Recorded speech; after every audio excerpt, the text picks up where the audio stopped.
Here actually it means kadamba flowers, but here also there is kadamba. I don't know why. But this actually second one is Divya Gandha, beautiful fragrance, and Pak Kadamba Pushparaji Rushita. It's all decorated with, filled with Kadamba flowers. So Divya Gandha Bhak Kadamba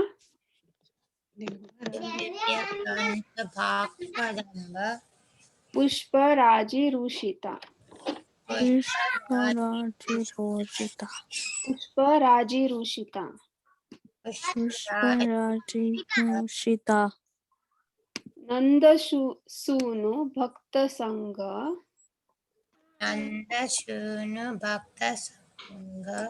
नंद सूनु भक्त संग संगमाभिनंदिनी स्वागमाभिनंदिनी संगमाभिनंदिनी स्वागमाभिनंदिनी मां पुनातु सर्वदा रविंद बंधु नंदिनी. पुनातु सर्वदा रविंद बंधु Nandini. Everyone got this one? Yes. Did everyone say it? I could hear only one or two. You all got it, right? So we will sing. Ramyatira rambhamana रम्यतीर रम्यमाण रम्यतीर रम्भमाण रम्यतीर रम्यमाण गोकदम्ब भूषिता गोकदम्ब भूषिता गोकदम्ब भूषिता गोकदम्ब भूषिता रम्यतीर रम्भमाण गोकदम्ब भूषिता रम्यतीर रम्भमान गोकदम्ब भूषिता दिव्यगन्ध भाकदम्ब दिव्यगन्ध भाकदम्ब दिव्यगन्ध भाकदम्ब दिव्यगन्ध भाकदम्ब पुष्पराजिरूषिता पुष्पराजिरूषिता पुष्पराजिरूषिता पुष्पराजिरूषिता नन्दसूनु भक्त संघ नन्दसूनु भक्त संग नन्दसूनु भक्त संघ नन्दसूनु भक्त संग संगमाभिनन्दिनी संगमाभिनन्दिनी संगमाभिनन्दिनी संगमाभिनन्दिनी मां पुनातु सर्वदारविन्द बन्धु नन्दिनी मां पुनातु सर्वदा Nandini. You all got this right? So you all can go one by one. Wants to go first? Mataji, can Mukund try? Yes, Mukund, go ahead. Ram Tiraye Rambhamana Gokadamba. Ramya Tira. Oh yeah. Yes, Mataji, thank you. Ramya Tira Rambhamana Gokadamba Bhushita Divya Gandha Bhakadamba Pushparaji Rushita Nandasuna Bhakta Sangha Sangama Bhinandini Nampunata Sarvadara Vinda Bandhu Nandini. Thank you, Mataji. Hare Krishna. Very nice. Can I say? Yes, Janvi. Ramlatera Rambanana Gokadamba Bhushita Divyaganda Bhakadamba Pushparaji Rushita Nanda Sunnu Bhakta Sangha Sangagana Sangamabhinandini Mampuna Tu Sarva Vrinda Nandini. Sarva Vrinda Bandhu Nandini. Thank you. Thank you, Janvi. Very nice. Krishna Chaitanya, go ahead. Okay.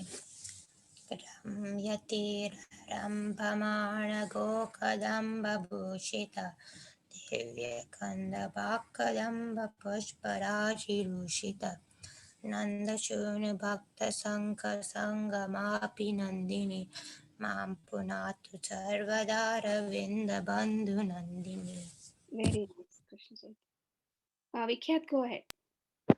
रम्यतीररम्भमानगोकदम्बभूषिता दिव्यगन्धभाक्कदम्बपुष्पराजिरूषिता नन्दसूनुभक्तसङ्गमाभिनन्दिनी मां पुनातु सर्वदा रविन्दबन्धुनन्दिनी. Very nice. Nice, Vikyat. Anyone else wants to sing? Who is Pavitra Lalita Dasi? Okay. Yes, Mataji. Anika, is that Anika? Yes, Mataji. You want to sing? Okay. I didn't see when you joined. Okay, you heard it, right? Yes, Mataji. Okay, go ahead. रम्यतीररम्भमानगोकदम्बभूषिता दिव्यगन्धभाक्कदम्बपुष्पराजिरूषिता नन्दसूनुभक्तसङ्गमाभिनन्दिनी मां पुनातु सर्वदा रविन्दबन्धुनन्दिनी. Very nice, Anika. Thank you. Who is there now? Anshu, do you want to sing? Or repeat after me?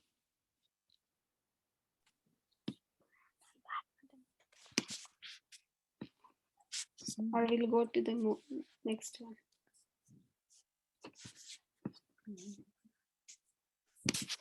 You want to do it, Anshu? You're unmuted.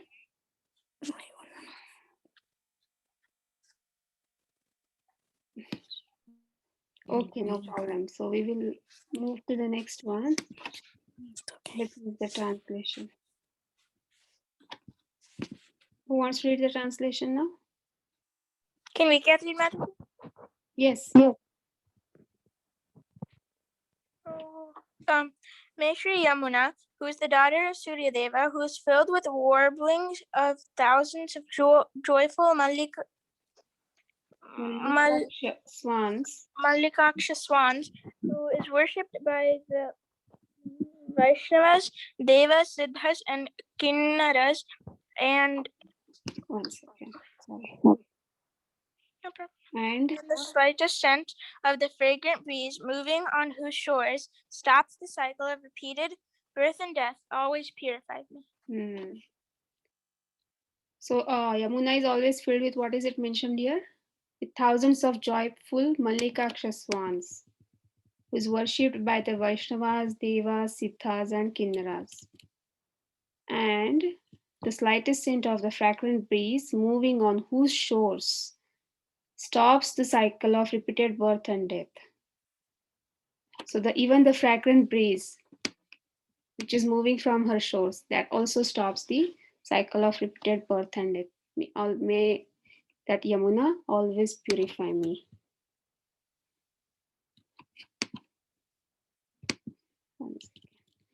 Seventh one, please repeat.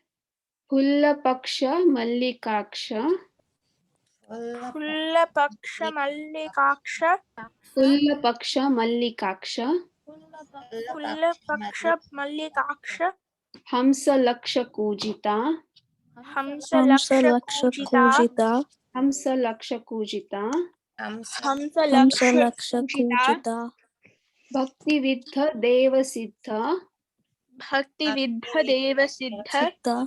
Bhakti Viddha Deva Siddha. Bhakti Viddha Deva Siddha. Kinnarali Pujita. Kinnarali Pujita. Kinnarali Pujita. Kinnarali Pujita. Tira Gandhavaha Gandha. Tira Gandha Vaha Gandha. Tira Gandhavaha Gandha. Tira Gandhavaha Gandha. Janma Bandha Randhini. Janma Bandha Randhini. Janma Bandha Randhini. Janma Bandha Randhini. Mam Punatu Sarvada Ravinda Bandhu Nandini. Mam Punatu Sarvadara Bandhu Nandini. Everyone got this one? So we will sing it now. Pulla Paksha Mallikaksha. Pulla Paksha Mallikaksha. Pulla Paksha Mallikaksha.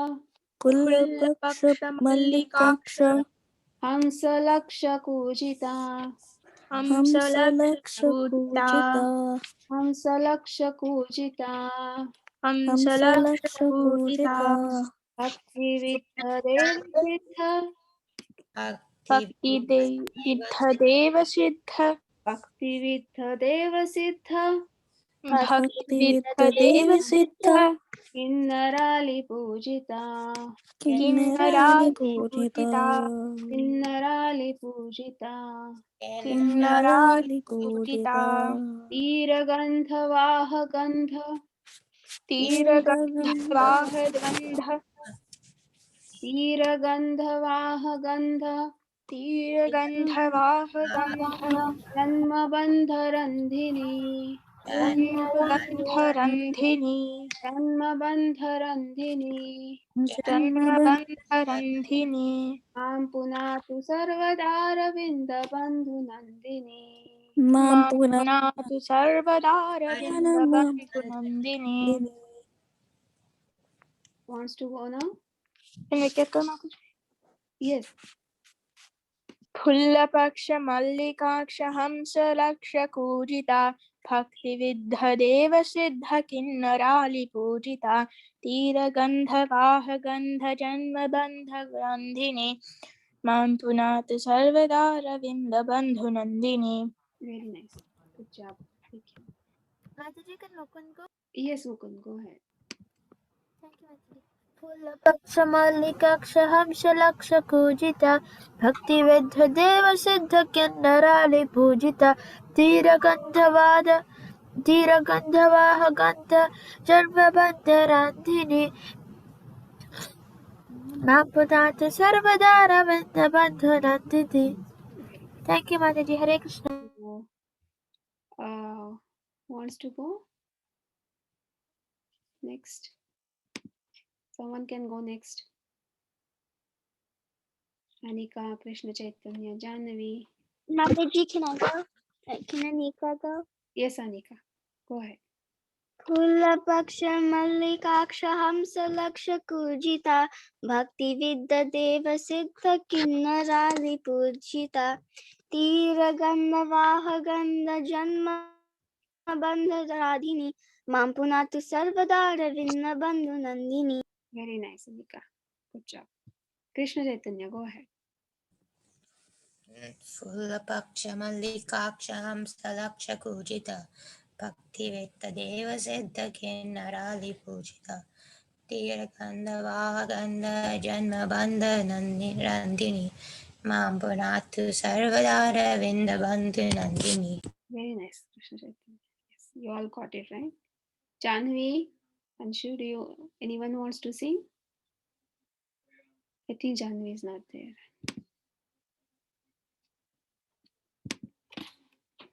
Okay, so we'll move to the next one. So we learned these two, right? We completed until 7th, and then I think next week we will complete this. And then in the meantime, in these 2 weeks, or maybe in the next coming week, you can decide if you have any desire of learning any new bhajan, which we have not learned so far. Okay, you can think and let me know next week.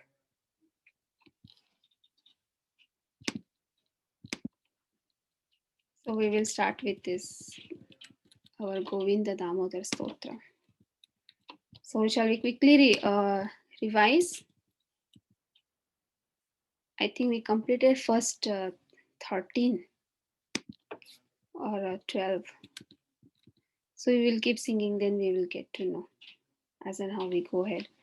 So Mukund has raised hand. Who wants to go after Mukund?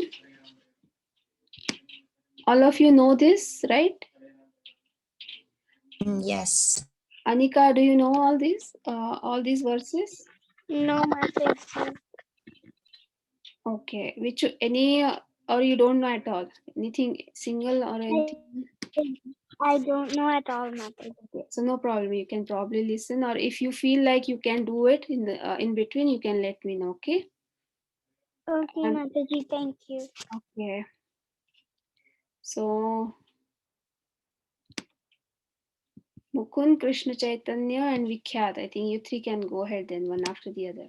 And if anyone else also wants to sing, let me know, okay?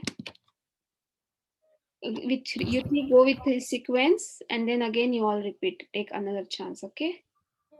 Go ahead, Mukund. I can't hear you, Mukund. Madhuri, can you hear me? Okay, now I can hear very low it is, but that's okay, no problem. Go ahead. अग्रे कुरुनाम च पाण्डवानां दुःशासनेन हृतवस्त्रकेश कृष्णात् दाक्रोशदनान्यनाथ Govinda Damodar माधवेति. Hare Krishna Mataji, thank you. Go ahead, Krishna Chaitanya.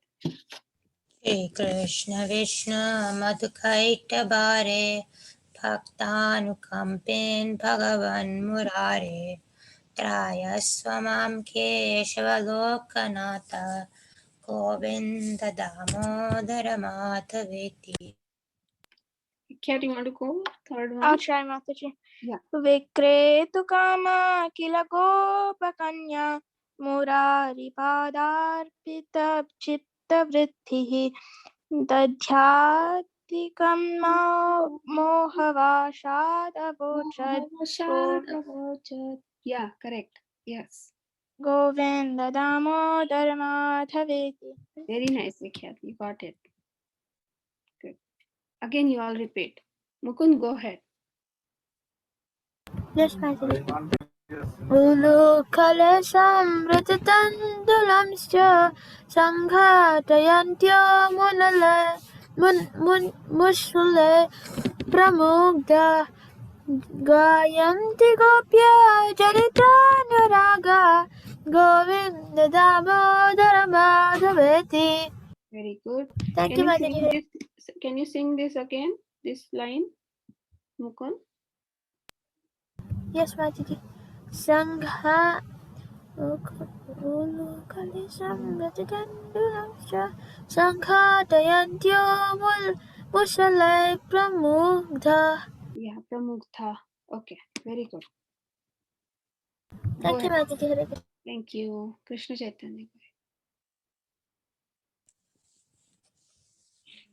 Kachit karamboyapate nishanam Krida shukam kim sukaraktatundam Adhyapayama chashururu akhi Govinda Damodar Madhaveti. Yes, I can try, Mataji. you can try. Grahe grahe gopavadhu samoha pratikshanam Grihe grihe gopavadhu samoha Grahe grahe gopavadhu samoha pratikshanam pinjara sarikanam skhaladkiram vachayitum pravritto Govinda Damodar Madhaveti. Yeah, very good. You got it. 7th. Anyone else wants to sing? Or again they can take chances. Anika, do you want to try? Or not comfortable? I'll try, but can you help me? Yes, I will. Paryankika bhajamalam kumaram prasvapayantyo kila gopakanya jaguprabandham svaraktalabandham Govinda Damodara Madhaveti. Very nice. You got it, Anika. You didn't need help at all. Okay. Mukund, you can go now. Anyone else wants to sing? I think nobody is there. Okay. Go ahead, Mukund. Yes, Mataji. Ramanujam Dikshanakeri Lola Gopi Dehe. Actually, it ends here at Lolam. Gopi goes to the next line. Oh, yeah. Thank you, Mataji. Ramanujam Dikshanakeri Lola Gopi Gehitvam Navanita Golam Abalakam Balakamodrahava Govinda Damodara Madhaveti. Hare Krishna, Mataji. Thank you. Very nice. Go ahead, Krishna Chaitanya. विचित्रवर्णाभरणाभिरामे विदेहि वक्त्राम्बुजराजांसे सदा मदीये रसननेत्ररङ्गे Govinda Damodar माधवेति. Very good. Vikyat, go ahead. अंकाधिरूढं शिशुगोपगूढं स्तनं धयन्तं कमलैककान्तं सम्बोधयाम् आसमुदाय Yashoda Govinda Damodar माधवेति. Very good. You want to try, Anika?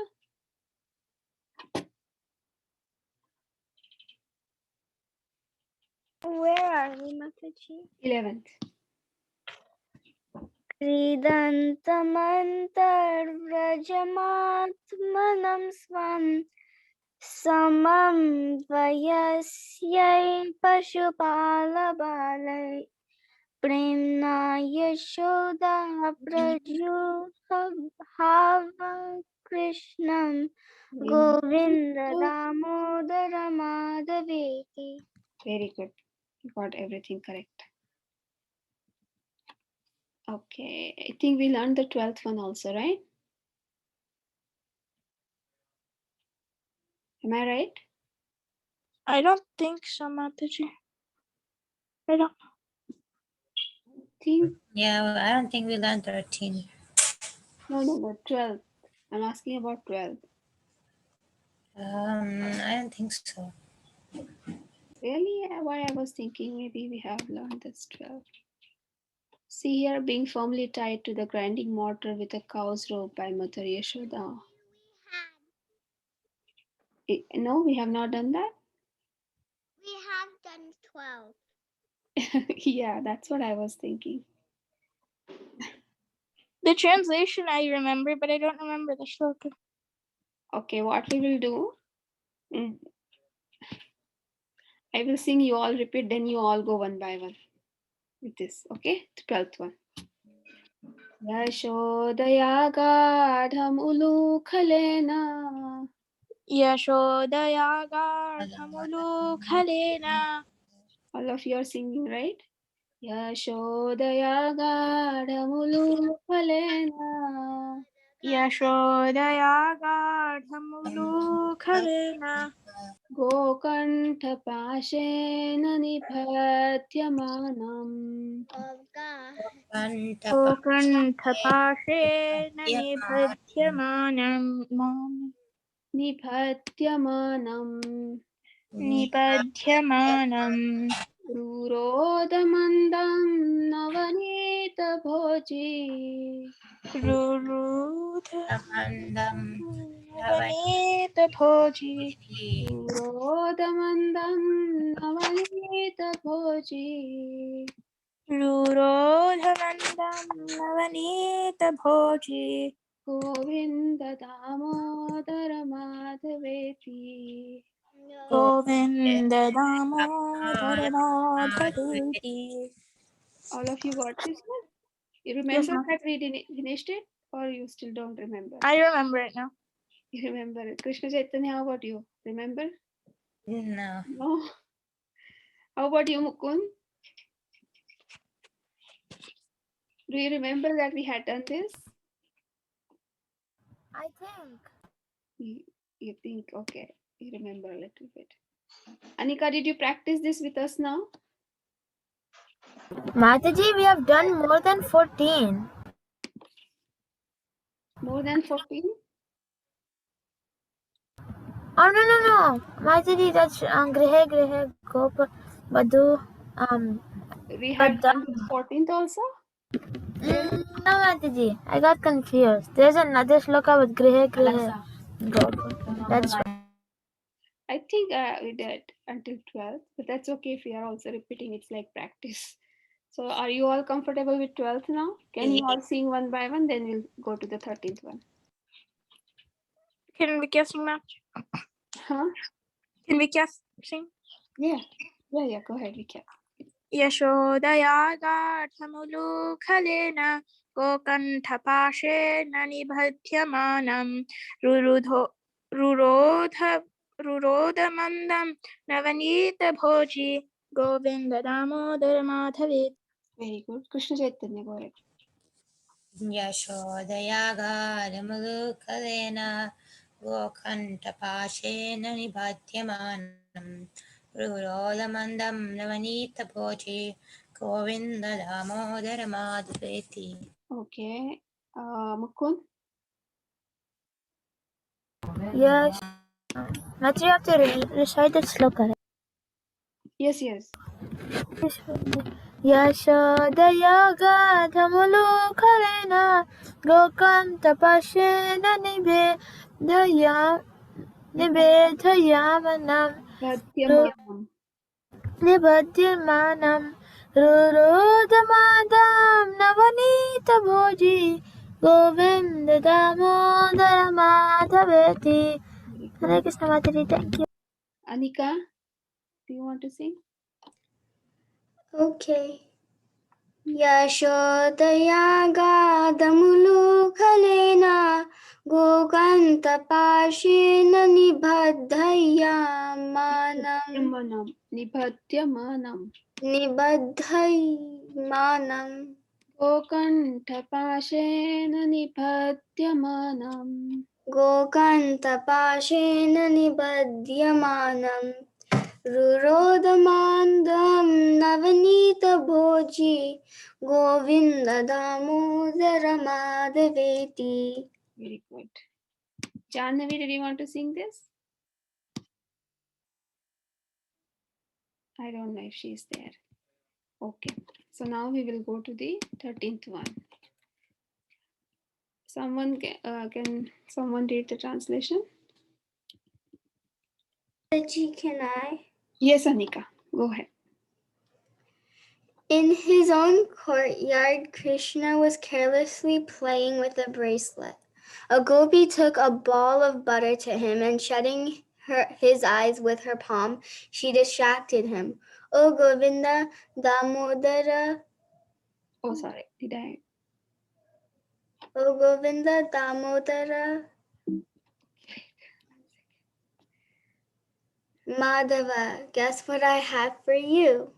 So who is calling out these names here? A gopi. Gopi, yeah. What she has a ball of butter in her hand for him, for Krishna. What Krishna is doing that time, he's playing with his bracelet. And what she does, she's closing his eyes and then calling out his name, Govinda, Damodar, Madhav. So she's asking like, guess who it is, what I have for you. So interesting to see who are all calling out the names of Krishna in each verse, right? Yes, Mataji. Mataji, doesn't Madhava mean like the husband of fortune? But how do they know that Krishna is the husband of fortune? He's just like a baby though. That's what his name is, but Madhava. I don't know. I have to ask. Okay, Mataji. Krishna is also called Madhava, right? Yes, Mataji. Yeah. Yeah, Govinda also means like he's a master that sends cows and senses. Damodar, yeah. Damodar because he was tied with the rope, right? Yeah. I Madhava, don't think he was... I don't know why he was called Madhava. I mean, in his childhood, that's what you're asking, right? Because yeah. Also Govinda because he wasn't tending cows or like he didn't show his like greatness until like later. But all these names he had from his childhood only. It's not like he got all these step by step, and he had all these names. Gopal, Govinda, and all those, right? But I can still ask about it in detail. Okay, that's actually an interesting question. Okay, so we will practice this one. Nijangane kankana kelilolam. Nijangane kankana kelilolam. Nijangane kankana kelilolam. Nijangane kankana kelilolam. Gopi gehitva navanita golam.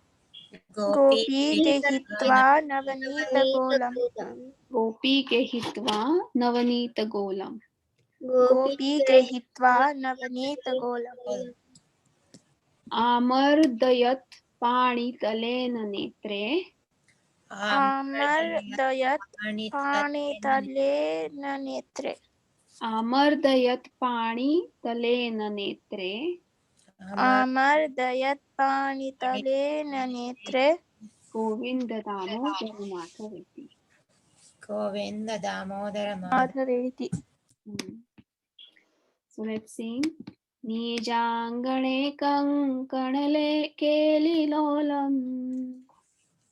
निजांगने कंकणकेलिलोलम. Nijangane kankanakelilolam. निजांगने कंकणकेलिलोलम. Gopi gehitva navneet golam. Gopi गहित्वा Navneet गोलम. Gopi gehitva navneet golam. गोपी गहित्वा नवनीत गोलम. आमर्दयत् पाणितलेन नेत्रे. आमर्दयत् पाणितलेन नेत्रे. आमर्दयत् पाणितलेन नेत्रे. आमर्दयत् पाणितलेन नेत्रे. Let's all sing together. Govinda Damodar Madhave. Okay, you all can go one by one. Can Krishna then you go? Go ahead. Nijangane kankanakelilolam gopi gehitva navanita golam amardayat panitaleena netre govinda damodara madhaveti. Mataji, can I try? Yes. Go ahead, Janvi.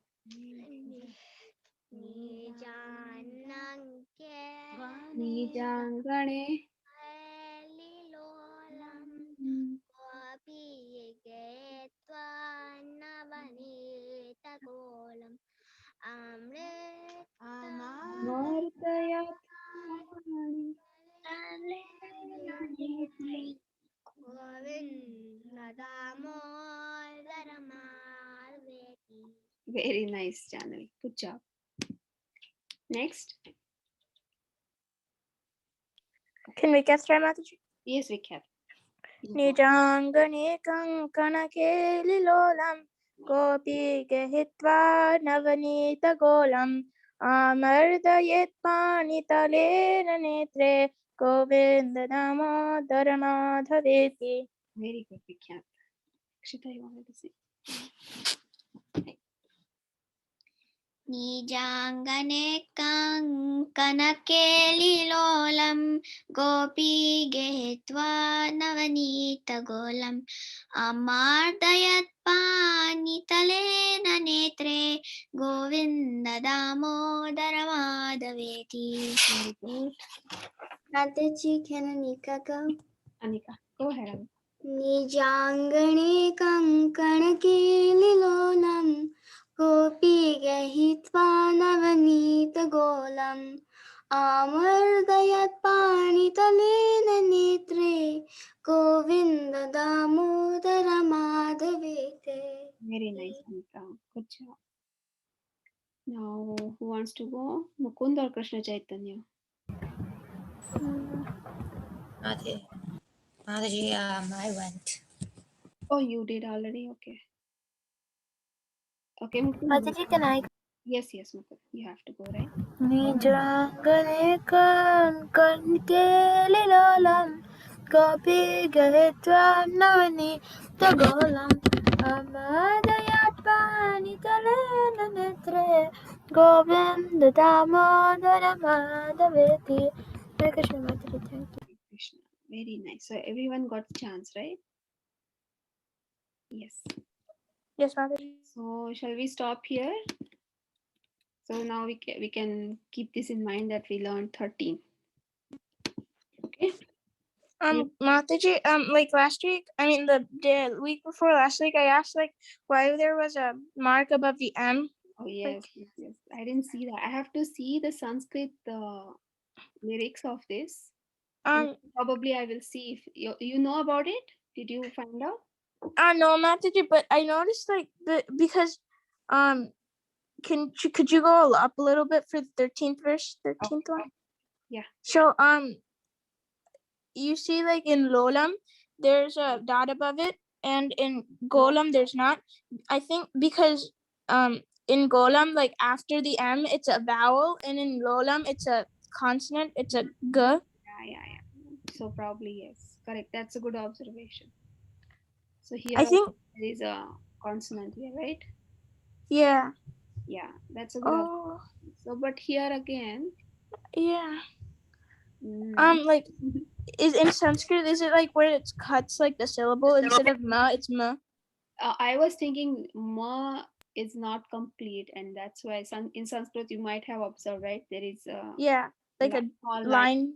Yeah, I was thinking this is something like that, so that we know that we should not pronounce it completely. It is half.